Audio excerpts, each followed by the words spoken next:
All right, ladies and gentlemen, boys and girls, friends, Romans, and countrymen, lend me both of your ears one more time because we have an yeah, instant, interesting show. Come on, Espinlab, get it right. Interesting show tonight, like always. But before we go any further, you know what we have to do.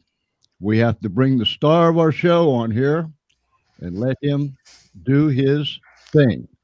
Ladies and gentlemen, here comes Dude.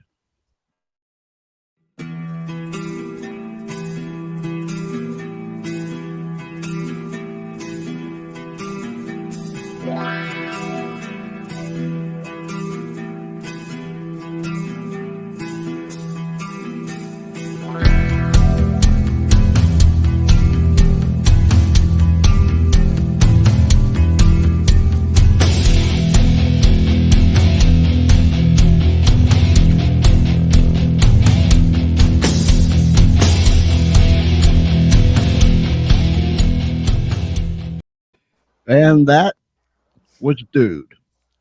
We make him work one time a day, Greg. Whenever we go live, we bring Dude on. He does his thing, and then he goes back until the next time. So there he is. I see that this is probably somebody you know. Yeah, that would be my wife and campaign manager. Wife? Oh, all right. Double duties. Yeah, wife and campaign manager. It doesn't. Yeah, it doesn't get the any. price was right. Yeah, the price was right. There you go, ladies and gentlemen. Of course, we have my good friend. I'm not going to say sidekick Ed. My co-host Ed Temple out of Columbus, Ohio. I've really stepped up. No longer the sidekick. No, you know that you've stepped up, and that's where you belong. And Greg Musselwhite down there in the state of Florida, and look at that background. He's at the park. Nice sunshine, nice warm weather. It's just plain miserable here in Delaware. What's it like there where you're at, Ed? Oh, to here it's doing pretty good. We're talking about, I don't know, it's about 58 degrees. It's pretty nice out actually. Mm. Oh, 50 would be a very chilly day here in Florida where we're at. Funny you should say that. I used to teach there. It was 50 degrees, and I was wondering, I went to a store and I said, what are all these winter coats here for? 50 degrees. I go, class, I'm in shorts, and they're looking at me like, what are you doing? They got jackets on. I'm like, what is going on? 50's cool. I like 50. They thought that was winter weather, so whatever. Yeah, you kind of get climatized and you get used to the, mid to upper 80s, 90s. Wow. It's nice. Greg, I will say this. You were born in Dayton, Ohio in 1966. Yes, sir. And I'll let you take it from there and bring us up to now. Well, 54 years in a few seconds is hard to do, but I'll give it a shot. As you said, I was born in Dayton, Ohio in 1966. My parents, Wayne and Wilma, raised me right, I hope, compared to some of what's going on today.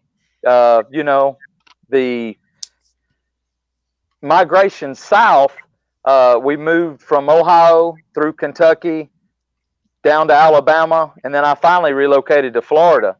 But as a family, Dad, he did construction. He worked for Union Carbide, Carrier, and a lot of those groups. And he was your average blue-collar mechanical worker. And my mother was a hairdresser. She was a managing cosmetologist. So a typical average middle-class upbringing.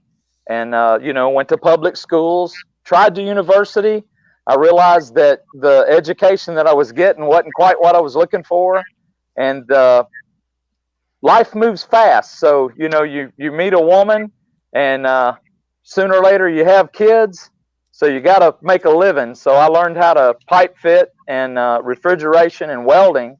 And I've made a good living with it. So fast forward to today, I have graduated to inspector, and I've done everything from geothermal, fossil fuel plants, and now nuclear. So I've worked in about every facet of the energy industry out there. So you kind of grew up, rolled up your sleeves, went to work, strived to be the best that you can be in your profession, and now you're running for Congress in the 20th District of Florida. What do you think about putting the telephone wires underground? I know they had started that, then they ran out of some grant. How's that going? And what do you think about that? Most of it, as far as telephone underground or any utilities here in Florida, it's very important because one storm and it tends to wipe out poles and above ground utilities. So it's a very smart thing, but always remember, call the power plant before you dig. Make sure you know where all those lines are. Yeah, that's a good point. Good point. Let me push this up here for you, Greg. Yep. And from reading and talking to you, this man had quite an influence on your life, didn't he? And he still does every day. We talk most every night. That's my dad, Wayne. And we were fishing. I took him snapper fishing off of Dolphin Island there in Alabama. And we did pretty good. But Dad's one of those, if he can take it apart and see it, he'll figure out what's wrong with it. He is nothing short of a mechanical genius. And, you know, when you have that upbringing where you went to work with him on the weekends and stuff, doing side jobs, he passes on a lot of that knowledge. And even today, when, you know, you run into a problem, you know, it's nothing easier than taking that shortcut and say, hey, Dad, have you ever ran into this? Because in his background, he worked in the nuclear part also, not in power generation, but for places like Union Carbide and Department of Defense. So he's familiar with what I do. Ed? Yeah, I was going to ask, you know, so obviously the guy you're running against has been there for quite some time. 28 years. There's a little irony going on here, though, with this guy. So he's been there for 28 years, right? And he was impeached himself as a judge by the Senate, and correct. And yet now he sits on a panel trying to impeach the president. Isn't that ironic? That's about the definition of irony there. Yes, he was impeached on, I believe it was 8 of 17 counts of perjury and bribery. So as a judge, that's about as bad as it gets. I mean, that shows a distinct lack of integrity and honesty, in my opinion. Yeah. And that's one of the reasons I chose this race, that as a nuclear inspector myself, the federal government trusts me to make sure that you don't glow in the dark, or that there's no problems, that everything works as it should, and that all government codes and specifications are met. Greg, correct me if I'm wrong, but when they impeached this man, of course, he was removed from the bench, but yet they didn't prohibit him from running for public office. That's correct. Why is that? And should there not be a law that prohibits that? Well, I'm not sure how the law reads exactly, and they did have the choice to prohibit that. But he's not legally, he's not allowed to vote for himself. Well, I don't know if he completed, out in the park, we got bugs. I don't know the depth of that story to know that if his, because he was only impeached. That was not a criminal court. So he wasn't convicted of the felony. That they cleared that, but it was serious enough that the Senate chose to act and remove him from office. Because even if there wasn't enough evidence to convict him criminally in the court, you still lose a lot of faith there. I mean, you're a federal judge passing judgment on your citizens in the United States. You should be beyond reproach. Not, well, he might have done it or he might not have. So, you know, he had ran for office a few times for different things. He finally got into Congress, and I guess people are just creatures of habit with short memories, because he's still there 28 years later. No, I think if he was Daffy Duck, as long as he says he's a Democrat, they tend to vote no matter what. They're gonna vote for the Democrat, which is unfortunate, which is why I like what's the guy's name you said it was Terrence Williams. Terrence Williams. People like him and others that are saying, you know what, we're gonna vote. You know what I mean? We're gonna vote based on who the best choice is, and even P. Diddy coming out. I think P. Diddy even said that. So well, one of my favorites is the Hodge twins. They bring a lot of good subject matter forward in a comedic way, but they're straight shooters also. Yeah, and we need more of that, because right now, people they vote party line. They treat party as if it's a religion. And it shouldn't be like that. I mean, honestly, let's put all the cards on the table. Let's see what people are about. Let's see your voting record, and let's see what type of moral standing you have. If you can be if prisoners in most states they get a felony, then they're not allowed to vote. Now you have a guy that was cleared of a felony, but he's serving in office. And I'm not saying you can't be forgiven or anything like that, but this wasn't all that. If I'm not mistaken, now this was right before he was he ran for office. This and these charges. Yeah, I believe it's 86, 88 when that happened, and he was finally successful in running for office in 92. And he's been there. He's been a career politician ever since. That's correct. And has he done any significant legislation, or is he just kind of gets paid the whatever the? Well, it depends on your definition of adequate or. So the only thing he has passed in 28 years are 7 bills now that he introduced himself. Mm-hmm. Now, out of those 7, sounds like a lot, but 5 of them were renaming a public building such as a post office. Ooh. Which that's it. So that's it. 2 in 28 years, that's not a real good track record. No, I would say not. And so do the people, in Florida, is he popular? I mean, obviously he's getting, I'm pretty sure you could put anybody's name on the ticket that's a Democrat, and he's probably going to get, the polls are going to say he's up 80% or something. Who knows? But yeah, and that's the problem, that in a Democrat plus 31 district, as a famous, I believe it was Pelosi said to AOC, we could put a glass of water next to it with a D and get it elected. Yep. So that's the uphill fight that we're facing. And it's about educating these people and going back to what you said. Vote your beliefs. What do you personally stand for? Don't go straight down party lines. Because, I mean, there's certain segments of different parties that you may not agree. You don't agree with everyone 100% of the time, all of the time. You're going to have disagreements. Right. Yeah, I was going to say that. What about? I think you've already might have mentioned this, or maybe I read an article mentioning this.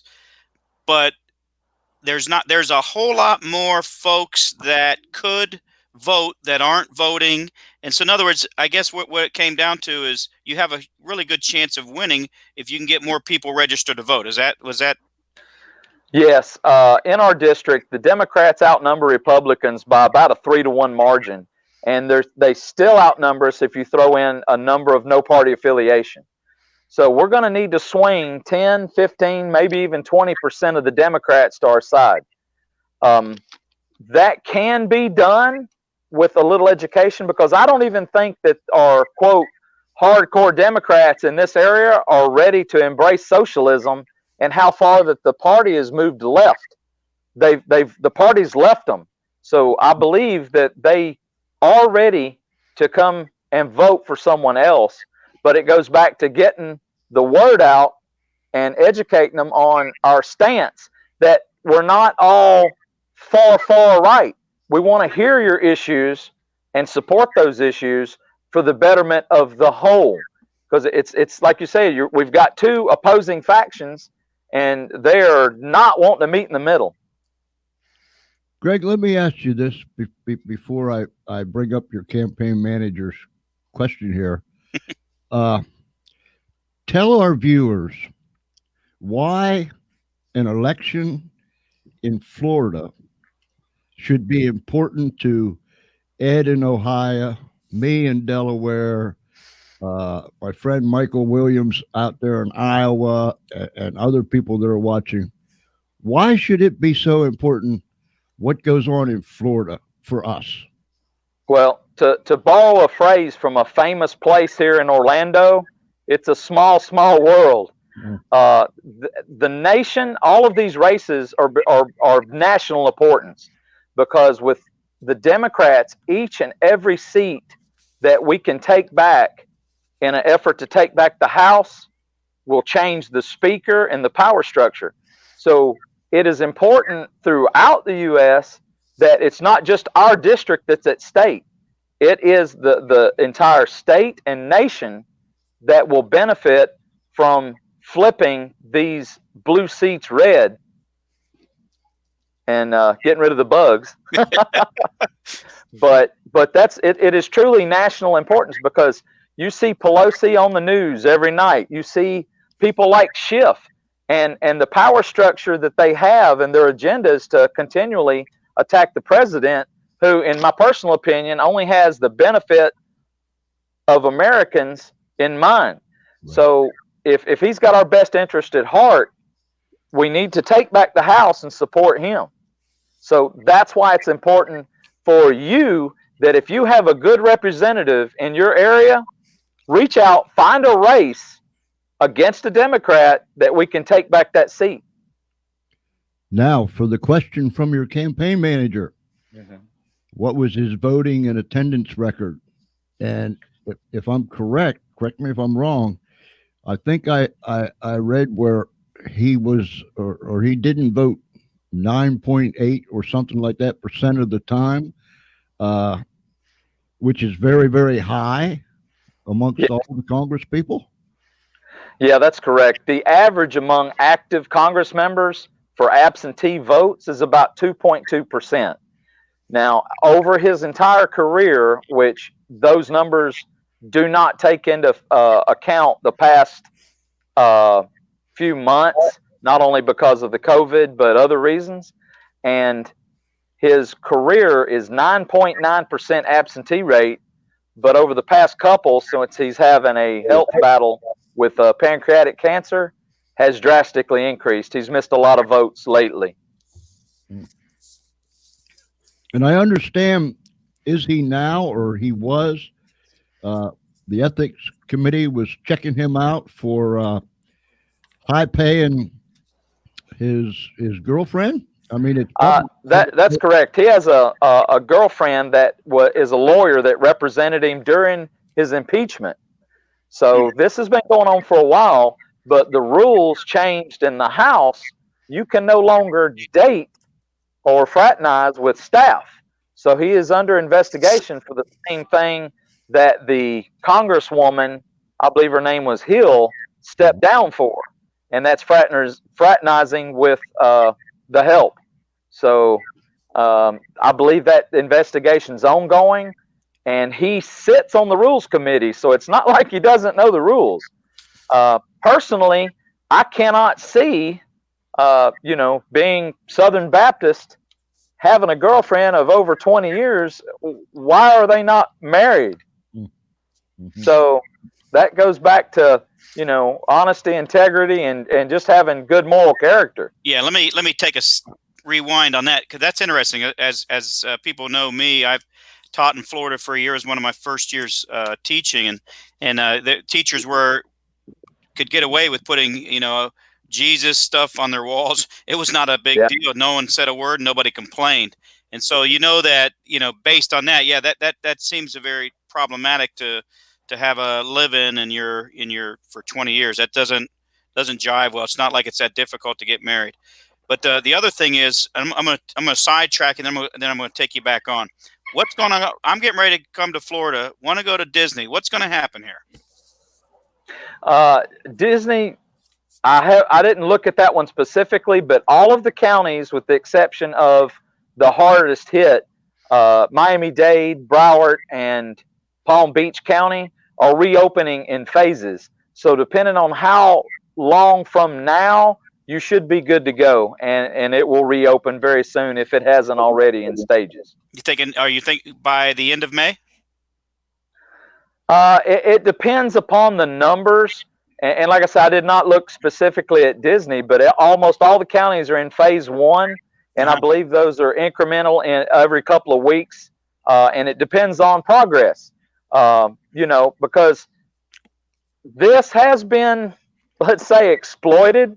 Yeah. It's never good when someone's ill, but this is not like it's Ebola or something where you've got a very, very good chance of dying. Right. Recently, an interview, and our governor, Ron DeSantis, was on with the president, and he was applauded for having only a little over a 1.2% mortality rate with our older citizens, because everybody knows Florida is a big retirement state. Oh, yeah. And New York and other cities up there with Democrat leadership were running like 18-20%. Yeah. So we have a much, much better handle on it, and we will be open much sooner than a lot of those states. Okay, and so that in mind, have you watched anything like the movie called the Plandemic movie? Anything? I have not. I have seen it advertised, and it's being suppressed, to my understanding. Oh, yeah. Online. It's hard to find.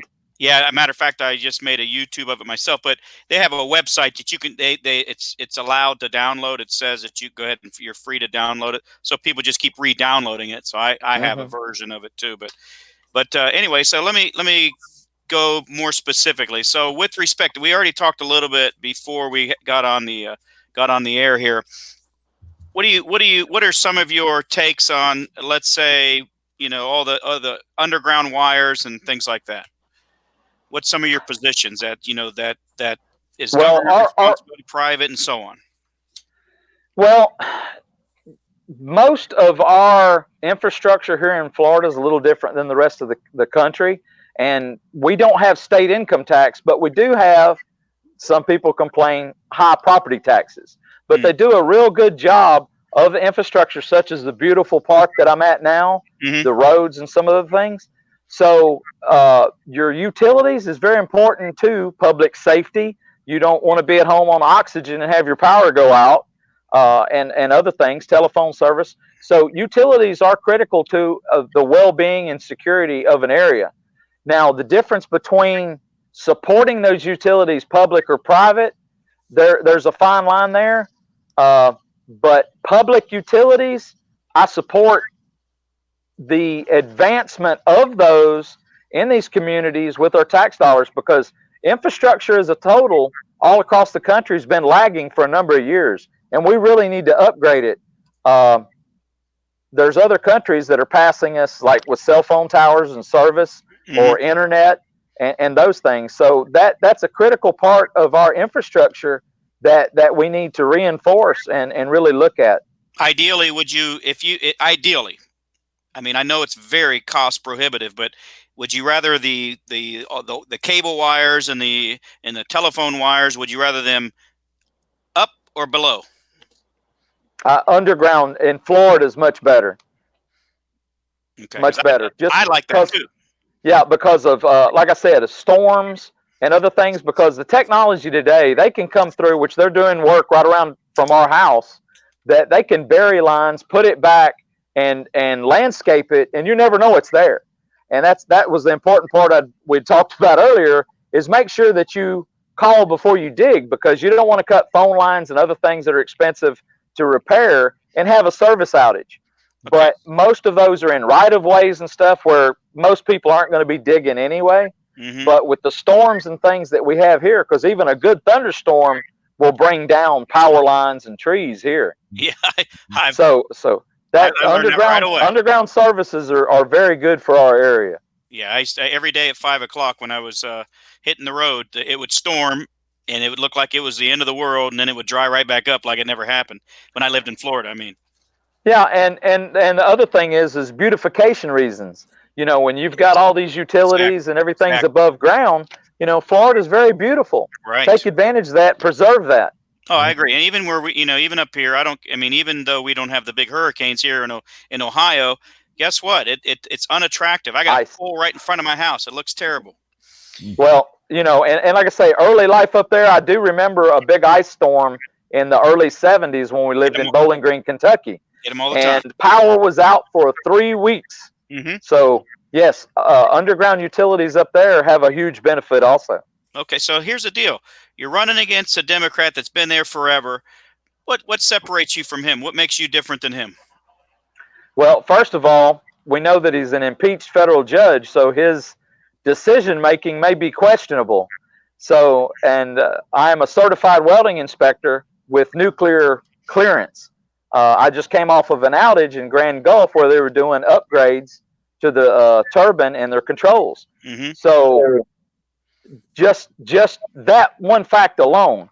But the voting record says a lot. And we referred to earlier is vet your candidates. What do they really believe in? So if you start at the top with, say, First Amendment, which in my opinion, a lot of the states and a lot of the governors are impeding by this lockdown.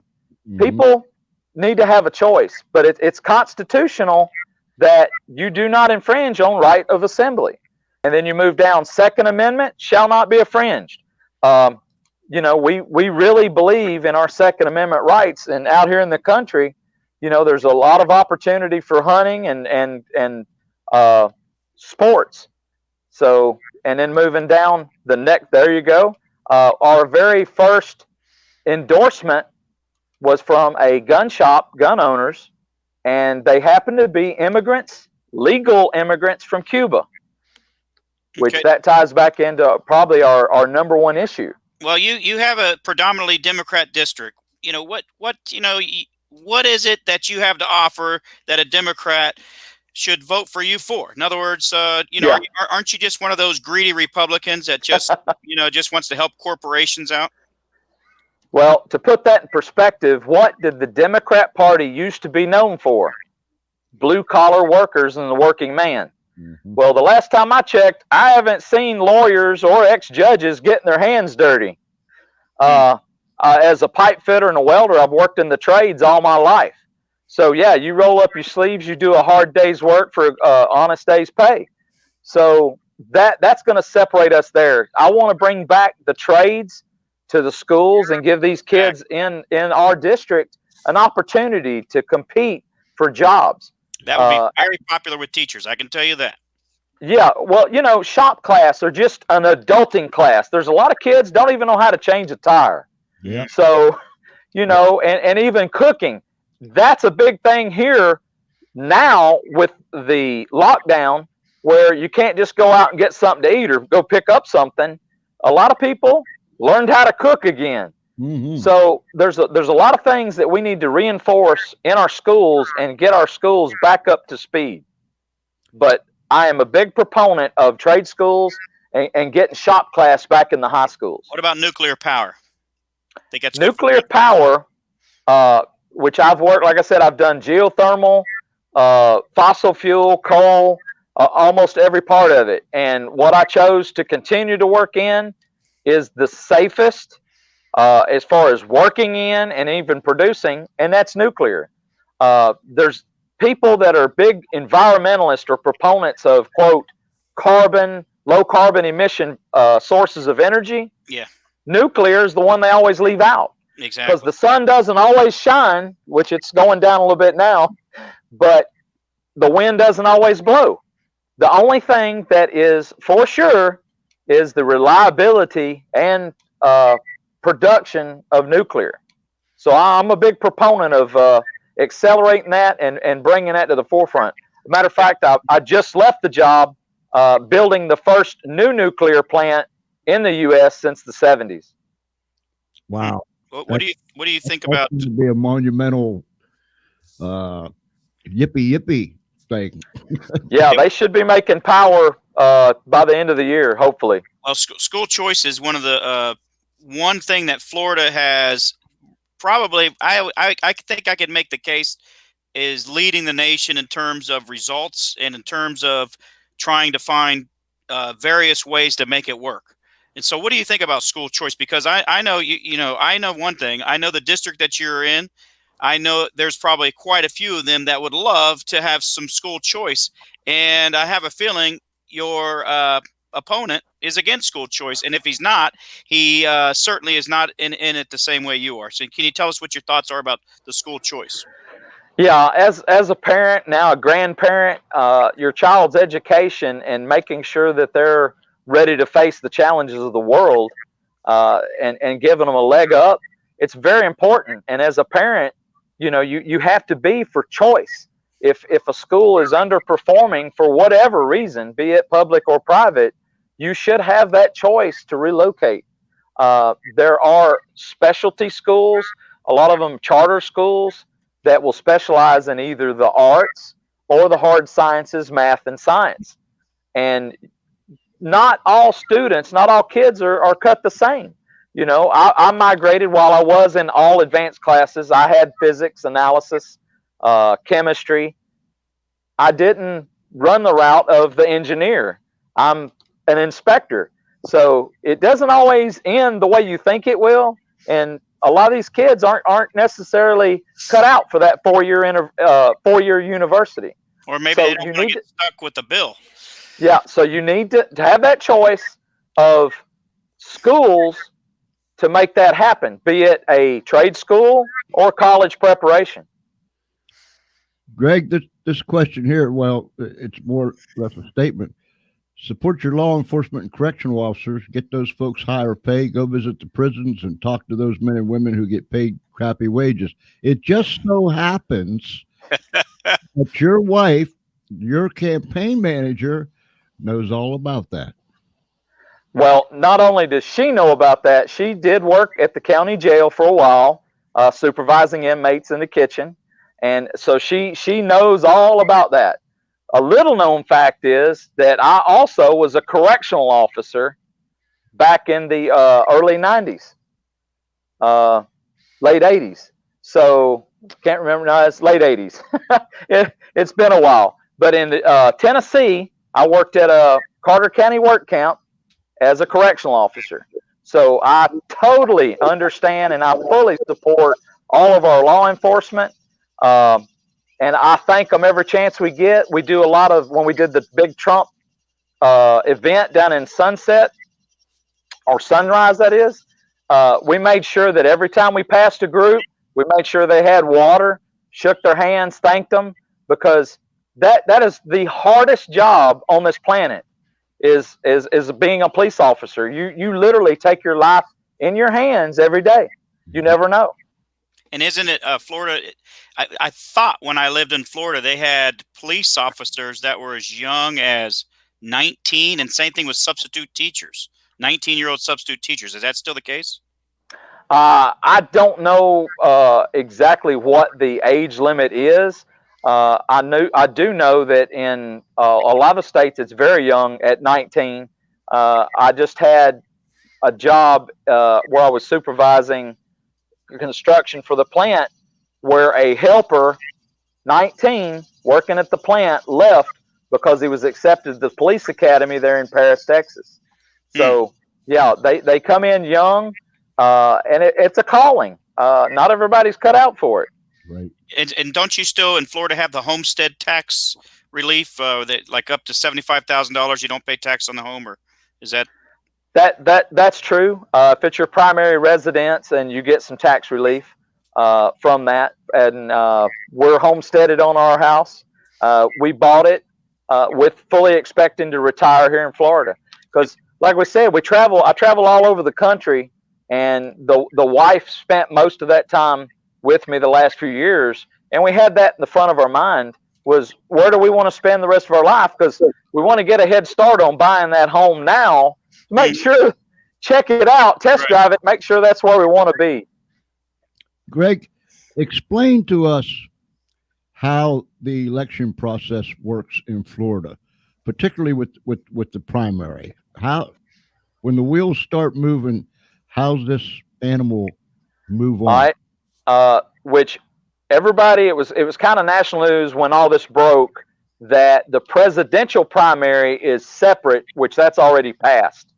But for the other federal candidates, the election or primary for us is August 18th.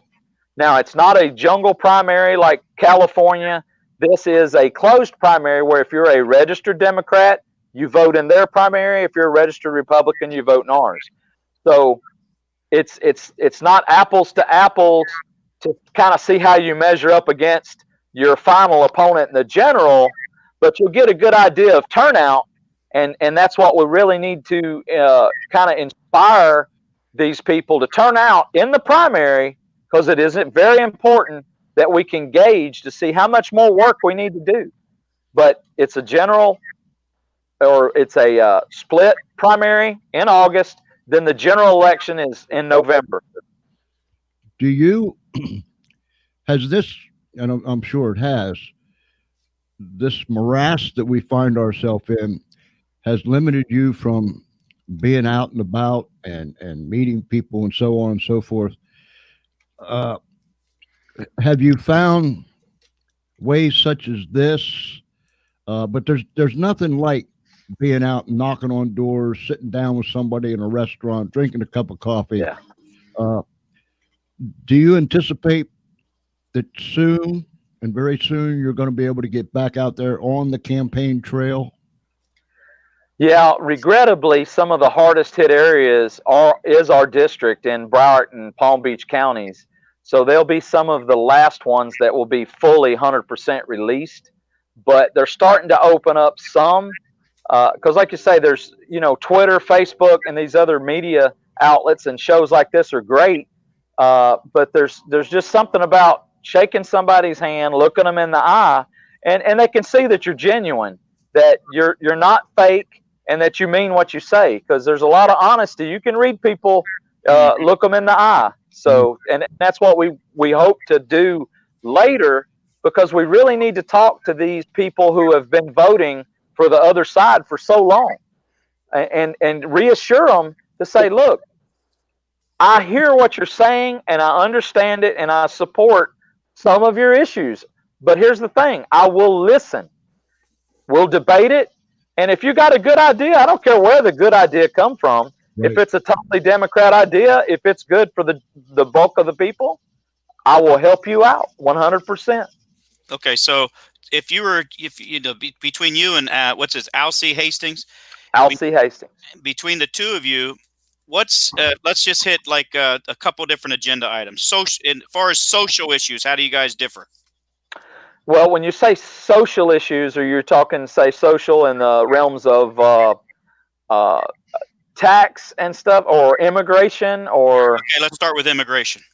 Okay, there's a big separation on our views of immigration. He voted against bills such as Kate's Law, which was, in my opinion, that was a no-brainer. Right. He voted for sanctuary cities, and he's voted against the wall several times. Now, in my background, if you have a crisis, an emergency, the first thing you do is put it in a safe condition. Illegal immigration is one of the biggest crises that our nation faces. Yeah. We've got to put it in a safe condition, which means closing the border, make it safe, finish the wall. We have technologies that you can monitor your ports of entry. Mm-hmm. Second step is you got to assess the situation. How bad is it? We never should have let them say no to putting the question of citizenship on the census. So now we got to figure out another way to assess the situation, because the fix, when we get to the bottom of it, the fix for 2 million illegal immigrants is vastly different than the fix for 20 to 30 million illegal immigrants. So that's where we divulge drastically in the realms of immigration. Okay. What about taxes? Taxes, and this goes back to the era of Reagan and farther.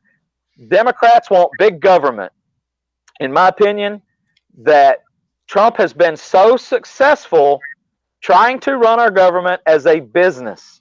Mm-hmm. We're not in the business of making money with the government, but you should spend it wisely, and it should be efficient. There's far too much waste in government, And the answer is not always throwing more money at it. Sometimes that's the worst thing you can do.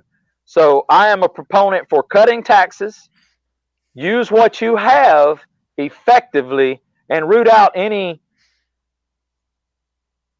as we say, fraud or corruption, and you will see that you have enough money to make sure that everybody's taken well care of. Do you have any plans? And I know this coronavirus thing threw everything for a loop, but is there any scheduled debates between you and Mr. Hastings? No, we've heard rumors, but I think that he has everything to lose and nothing to gain, because you could see the headlines when a trained lawyer and past judge lost a debate to a welder. I get you. Because I'm not that eloquent a speaker. My lowest grade in the little bit of college I had was speech. Now, I don't think it was because of my accent, but I get my point across, and if your facts are superior, you will win the debate. Exactly.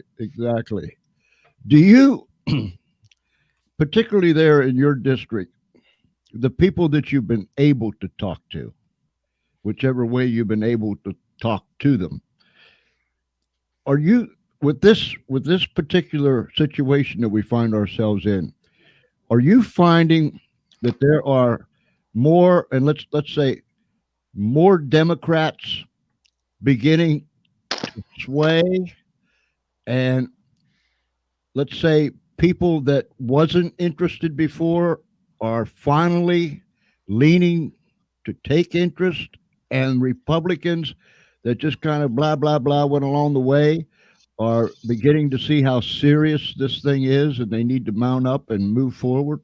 I know that's a lot of questions but yeah, and social media is great with that. There is they always allude to this great awakening, and that they have awakened the sleeping giant. Well, I think there's a certain amount of truth to that, because look what happened in 2016. mm-hmm. And I think they're pulling the veil away from this back room dealings that is politics today, and people are tired of it. Yeah. So prior to this, we spent a lot of time in the district, more so the wife than me, while I was out on the road working. But we knocked on a lot of doors in the district, and we never saw one that said they actually liked Hastings, but they never really had a viable candidate as an alternative. So I believe that a lot of them are migrating away from that party, and they're willing to listen. And that's what gave us hope to continue this fight. Has he ever, I see that Mr. Hastings has never debated any opposition. Has there been times that he perhaps didn't have any opposition? He has run unopposed several times, and it's been a number of years since a Republican has opposed him. Until here lately, it just wasn't viable. Like I say, it's heavily Democrat district, and I believe that Florida is probably nationally famous for their problems in Palm Beach and Broward County when it comes to elections. Okay, let's just be real crystal clear, because this is what happens. As soon as somebody runs as a Republican, the presumption, at least the way they're characterized on the left, is that they don't like people that don't look like them, and and that you're out to get them, and you're just you're trying to pull the wool over their eyes. Do you have an issue with anybody of any different skin complexion or any different orientation? In other words, are you about a particular group of people, or are you trying to serve everybody? The content of one's character is what defines one. And I'm about the most colorblind you'll ever meet, because on a job in industrial construction, and me as a welding inspector, the first question out of your mouth is, it's not about race, it's can the man weld or the lady. And it's about what you can do. We have a saying is don't let them label you. And that everybody, it's not about race, it's more about culture. Some of my best friends happen to be black, but they were raised in the same school, the same environment. And if you just were blind, talking to them, it's just like talking to me. So I really have this problem when people start bringing race into it, because it's more about culture and how you were raised. So no, we have more of the American melting pot and more diversity in South Florida than probably anywhere in the country. So yeah, it's definitely not the place, if you're quote xenophobic, that you would be, because everybody here, if you come in legally, they want to be American, and we're American first. But that's not to say you can't be proud of your heritage and that you can celebrate that. Because everybody on St. Patrick's Day, everybody's Irish, right? So the same thing said, whether they be Haitian, we have immigrants, we have Cuban, and they can be proud of their heritage, but they know and they want to aspire to be American first. So it's definitely not about race. And I never really bring it up. What happens with your opponent, Mr. Hastings? And I there's a lot of people, I'll say many people on both sides of the aisle that have just been there too long. I mean, they're 2 days older than dirt. They just need to go. You know what I'm saying? Yeah, I do. With with situations like this, and you know, it's like you told me one day when we were talking with this term limit thing. They're not going to vote themselves out of a job. You know, that's like me going to rob a bank and then I'll investigate my own bank robbery. I didn't do it. I don't know where the money's at, but I didn't do it. No, I'm not going to vote myself out of a job, but I will vote myself a raise. Yeah, both things are wrong. In construction, you take a job knowing it's going to end when the job's done. Right. And that's my attitude now. I want to take this job to make sure that we finish building the wall and we fix immigration, that our Second Amendment rights are not taken, that we limit abortion. So I've got a short list of accomplishments I want to get. Term limits happens to be one of them, because if it's good for the president, if they think that power too long corrupts, why doesn't it apply to everyone and just the president? Yeah. So 2 terms for the president, 8 years. 2 terms for the Senate would be 12 years. So let's split the difference in Congress and call it 10. So we got 8, 10, and 12. 10 years should be enough for anyone on a job. Anything longer, then complacency or corruption sets in. You know what this reminds me of, Greg? And I'm going back a long, long time, but it reminds me when you were in junior high school and high school, and you would be elected to the student council, and so every Tuesday morning, you and a whole bunch of other people would gather together and you'd go through this thing, or you belonged to the jock club because you was the football player or the star baseball player or so on and so forth. The Good Old Boys Network. Clicks. Yes, clicks, clicks, clicks, clicks. That's what this whole rigmarole in the sacred halls of Congress remind me of anymore, is nothing but clicks. They have become the elitist. We know what's good for you.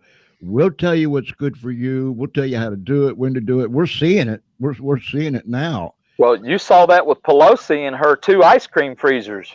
Yes, yes. And what really got me started thinking about that was the night the president gave his State of the Union address, and at the end where she ripped the paper up. Exactly. I thought, you, young lady, although she's not young no more, but no. You, lady, you are throwing a hissy fit like a teenager because you didn't get your way. How are we going to combat against this stuff, Greg? Well, that's the $1 million question. I hope that there are enough of us that are running for office that will be successful in getting some of these out. And we talk behind the scenes. I know people that are running for office in Texas, in California, in New York. And if we are successful, we talk enough that we're all on the same page, and we will have a voting block when we get there. So hopefully, because it's more about communication, and we would hate to say, we're just going to outnumber you and continue fighting on diametrically opposed sides. Right. So I like to bring up the point that as an inspector, unlike a lawyer, lawyers pick a side immediately before they know any facts. You're either a prosecutor or a defense attorney. Mm-hmm. So they'll do anything they can to spin to make their point. An inspector, I'm not wired that way. I want to see all the facts. I'll do my own research. I'll assess the situation before I pass judgment. And we need to have more of that open-mindedness and the willingness to at least hear the other side. That's what we're getting now. They don't even want to hear you out, and they don't accept your facts because those are your facts and not their facts. Right. Well, you touched on abortion. Yes, sir. And so, what's going on with the law in Florida with abortion, and then what would you do differently if you could? Well, I think they're on the right path. I did not do my due diligence and see that it passed, but on the books is similar to what happened in Georgia, Alabama, and several other states, is what they call a heartbeat bill. And I strongly agree with a heartbeat bill. Mm-hmm. Due to the simple fact is, how do Democrats reconcile that you commit murder when you kill someone? Basically, death is pronounced when you have no heartbeat or brain activity. Well, brain activity in an infant, a baby, is hard to measure, but a heartbeat's real easy. So if life ends with a heartbeat stopping, why does it not begin when you can detect a heartbeat? Right. So with the rare exception of the health of the mother and a few other cases, in my personal opinion, abortion is just wrong. It's murder. Any way you can cut it.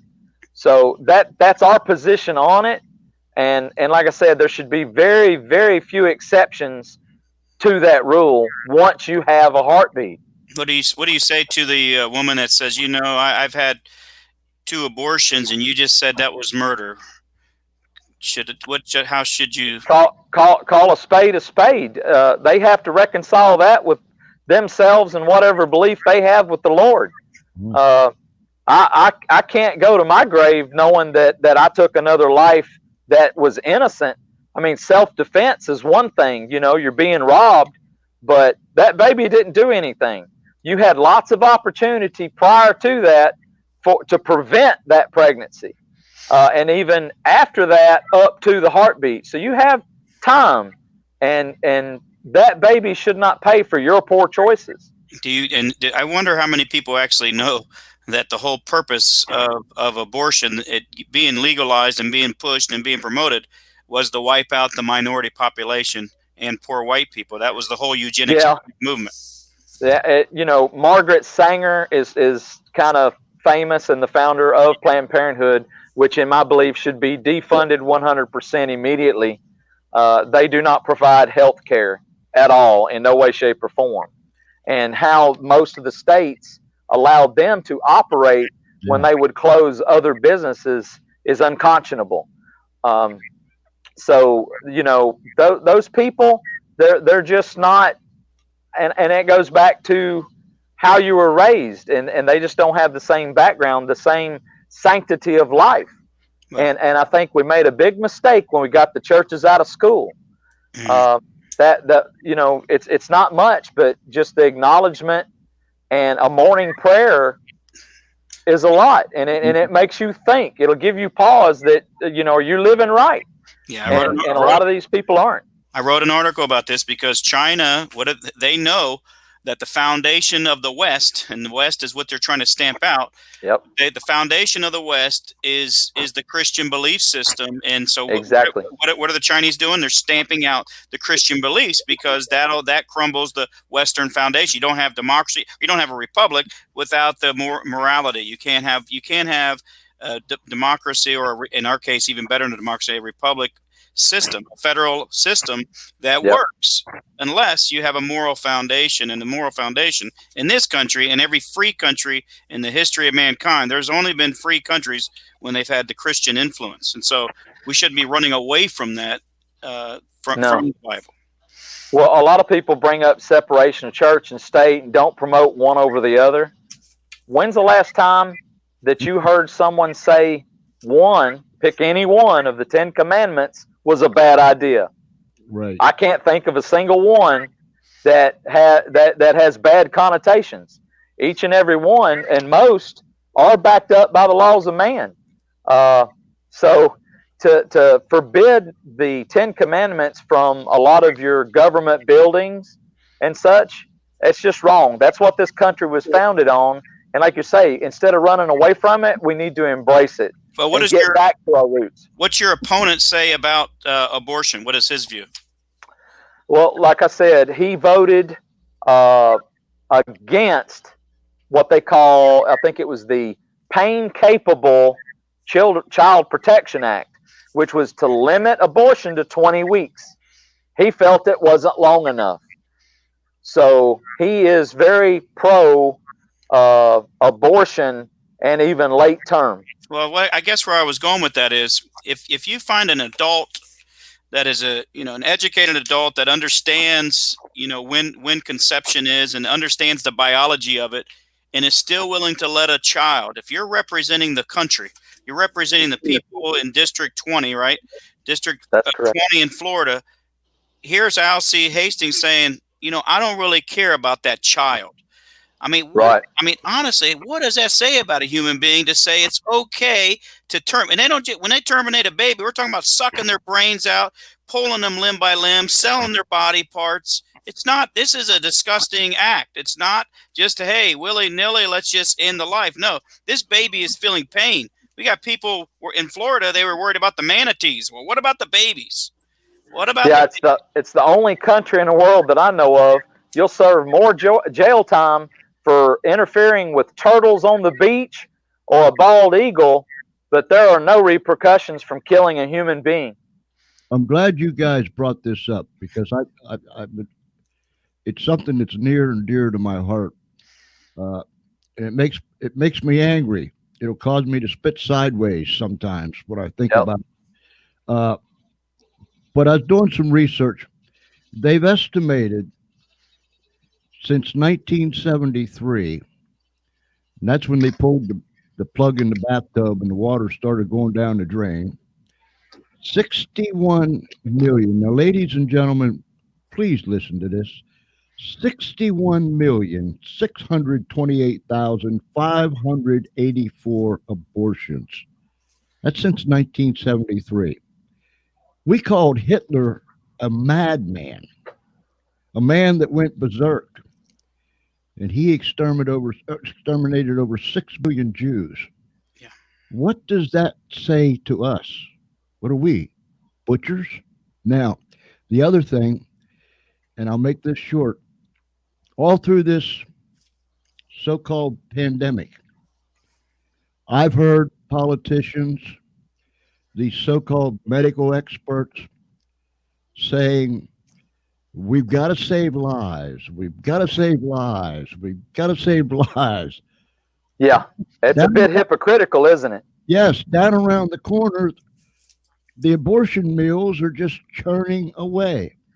I hear them say, well, that's an essential medical position to take, because a woman has to have a right.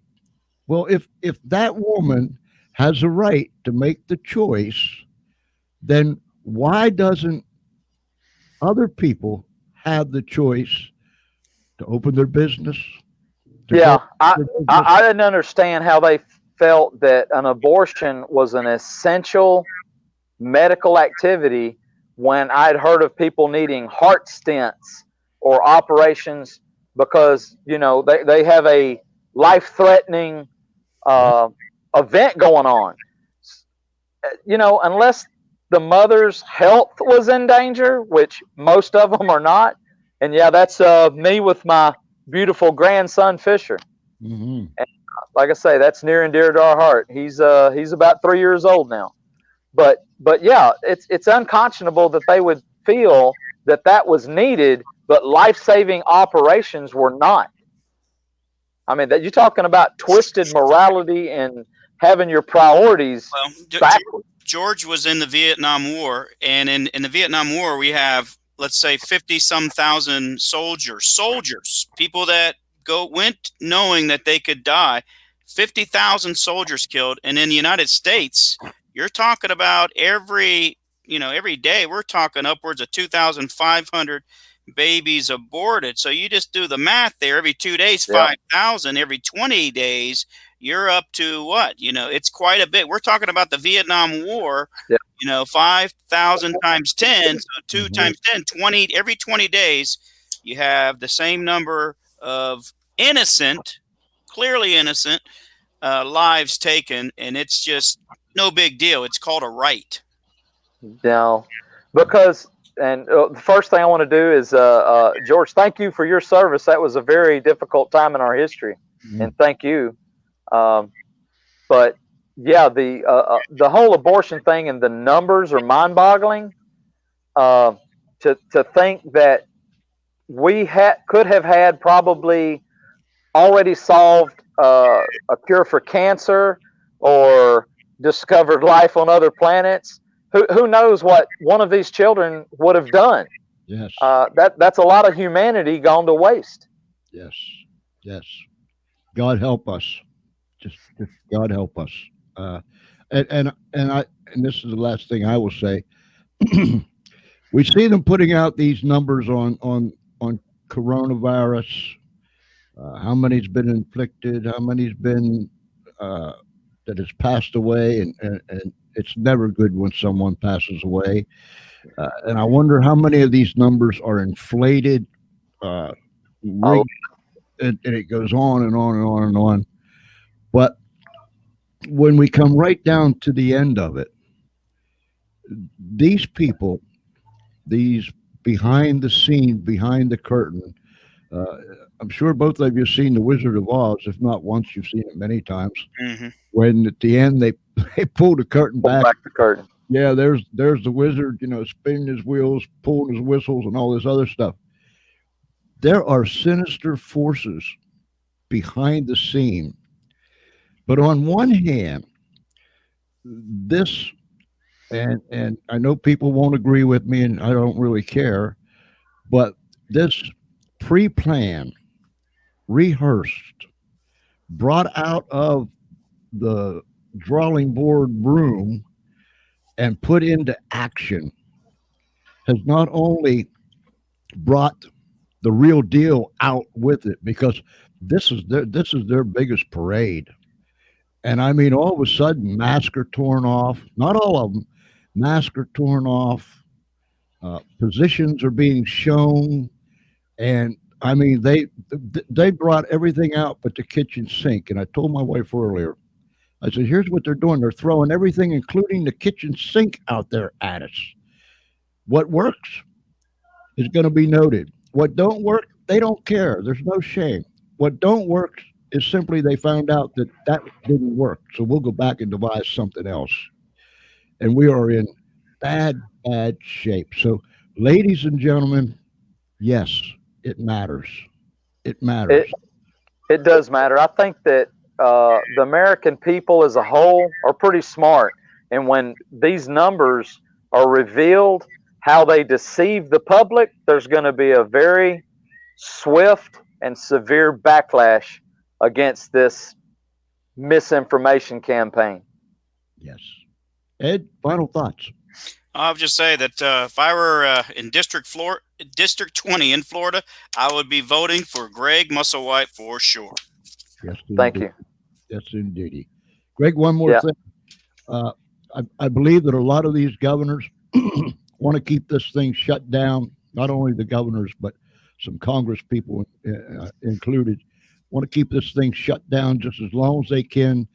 That bumps right up against the election, and they're hoping for this mail-in paper vote. Do you agree with that? The mail-in vote was never designed to be the sole venue.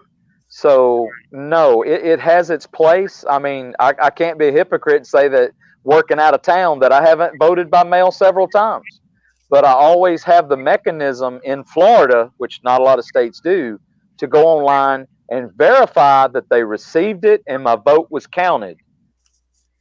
Some states don't have that. So we need to not have a mail-in exclusively. It's too easy to manipulate that. And a lot of these states need to see that they don't get overwhelmed, because that's going to be one big fiasco if that happens. Mm-hmm. Mm-hmm. Wow. If I was in District 20, I would vote for Greg also. I really would. Thank you, sir. And remember, it's a national race. We need support because with COVID and everybody separated, there's not been a lot of fundraising. So the one big thing that we are short on is having the ability to reach out to these no party affiliation and the Democrats and educate them to just exactly what's going on. Exactly. There's the website, Musselwhite for Congress, .com. So make sure you go there, and there you'll have the availability. If you want to donate to Greg and his campaign, you can do so. Yes, sir. Get involved, people. Get involved. In that 20th district down there in Florida, I mean, get fired up. Look at the issues. Look at the people that's running, and sit down and learn something. And if you're not happy, you only got yourself to blame, because the vote is the strongest mechanism you have. That's right. That's exactly right. And for us in other parts of the country, please take the time to find out who's running for what, whether it be local, state, federal. Find out who they are, what they consist of, and the whole 9 yards. Because, man, we're on the crossroads, and I've said this for the last 3 or 4 elections, but this time we're on the crossroads. Greg, I thank you so very, very much. Thank you, sir. We're going to have you come back as time goes on, and you can give us a progress report. And I hope those people down there in the 20th district will really rally behind you and make a change. We'll do it one seat at a time. We'll get you in there. We'll get Velarde in the 21st district in there. Some of these other folks across the country. What was the lady's name that we had on here a couple of weeks ago? Annette Davis Jackson. Yes. We had her on. She was in the state of Georgia. Yes. She's running on the Republican side. Look, we'll do it. We can do this thing. This election will define the next several generations. Yes, it will. Yes, it will. So, ladies and gentlemen, boys and girls, friends, Romans and countrymen, thank you. Thank you. Thank you. Thank you. Whether you're down the street, around the corner, across America, or somewhere around this great big world, we appreciate the time that you took. Start those watch parties. Get them out there. Get them into your news feed so other people can see and hear what is so, so vital and so relevant to each and every one of us. We thank you. And until next time, I trust and pray that God will keep you right in the center of his hand. Goodbye, everybody.